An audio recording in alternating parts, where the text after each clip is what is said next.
ஹஸ்ரத் அமானி அவர்கள் தர்ஸை கொடுப்பார்கள்.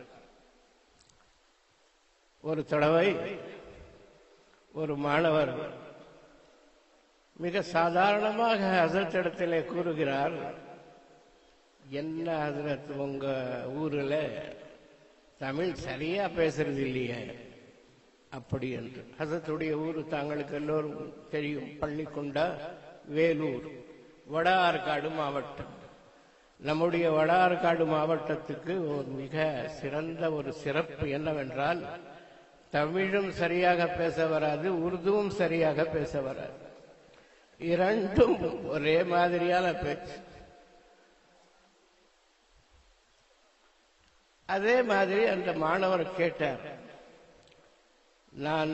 நானும் ஹஜரத் மௌலானா நையர் ரப்பானி சாஹிப் அவர்களும் ஒரு தடவை பெங்களூர் மதரசாவிலே வடநாட்டில் இருந்து வந்திருந்த மௌலானா சையத் அஹமத் ஹாஷிமி என்ற பெரியவர், அவர் மெஹமான் கானாவில் விருந்தாளிகள் அறையிலே சாப்பாடு அவர்களுக்கு பரிமாறப்பட்டு கொண்டிருந்தது. வேறு விருந்தினர்களும் இருந்தார்கள். நானும் நையர் ரப்பானி ஹசரத் அவர்கள், மலக் முகமது ஹாஷிம் சாப் அவர்களுக்கு நன்றாக தெரியும், ஏதோ பேசிக்கொண்டிருந்தோம். அவர் திடீரென்று நம்மிடத்திலே கேட்டார், ये कौन सी जबान बोल रहे हैं आप लोग, என்ன பாஷையில பேசுகிறீர்கள் என்று கேட்டார். நாம் சொன்னோம், உருது பேசுகிறோம்.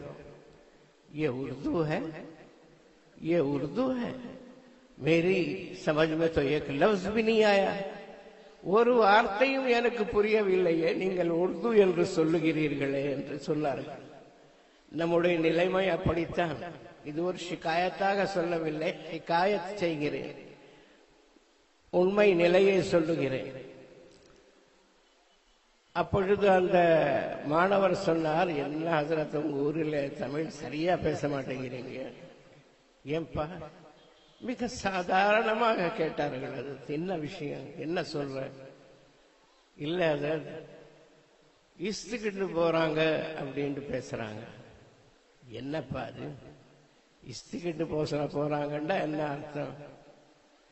இழுத்துக்கிட்டு போறாங்கன்னு சொல்றாங்க ஹசரத். அதுக்கு ஆமாப்பா, உண்மை வார்த்தை, சரியான வார்த்தை என்ன நீ சொல்லு. இழுத்து கொண்டு போகிறார்கள். நீ என்ன சொல்ற? இழுத்து கொண்டு போறாங்க. அவங்க என்ன சொல்றாங்க? இஸ்து கொண்டு போறாங்க. இஸ்து கொண்டு போறாங்கன்னு சொன்னாலும் தவறுதான், இழுத்து கொண்டு போறாங்க என்றாலும் தவறுதான். தவறுல வேற சட்டமா? இந்த மாதிரி தான் தவறு செய்ய வேண்டும், இந்த மாதிரி தவறு செய்யக்கூடாது என்று. இழுத்து கொண்டு போகிறார்கள் என்ற வார்த்தையை நீ ஒரு விதமாக சொல்றார், அவர் ஒரு விதமாக சொல்றாங்க. அதுக்கு அது தவறு இது தவறு என்று நீ எப்படி சொல்ல முடியும் என்று சொன்ன அந்த பதில் இன்றும் எனக்கு ஞாபகத்திலே இருக்கிறது.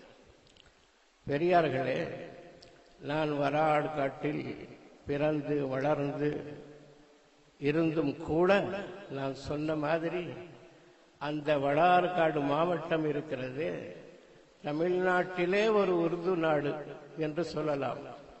அந்த அளவுக்கு எல்லா வேலைகளும் சமுதாய விஷயங்களும் உருதுவில் நடந்து கொண்டிருக்கக்கூடிய அந்த மாவட்டம்.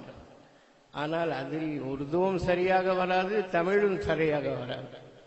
அப்படி இருக்கக்கூடிய நிலையிலே நான் தங்களுக்கு முன்னால் பேச அனுமதி அளிக்கப்பட்டிருக்கிறேன் என்றால், தாங்கள் எல்லோரும் என்னுடைய தவறான வார்த்தைகளை கொண்டு ஆட்சேபிக்க முடியாத நிலையில் இருக்கிறீர்கள். ஏனென்றால் போன ஷாபான் மாசத்திலே பட்டமளிப்பு விழாவிலே ஒரு மதரசாவிலே பேசுகிறேன் என்றால், அதற்கு பிறகு வருட பூராவும் தமிழ் பேசுவதற்கு எனக்கு வாய்ப்பே கிடைப்பதில்லை.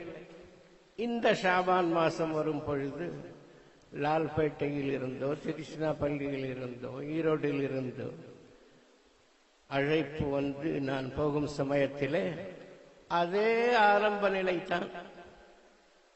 பேசி பேசி பழகி பழகி அழகாக சரளமாக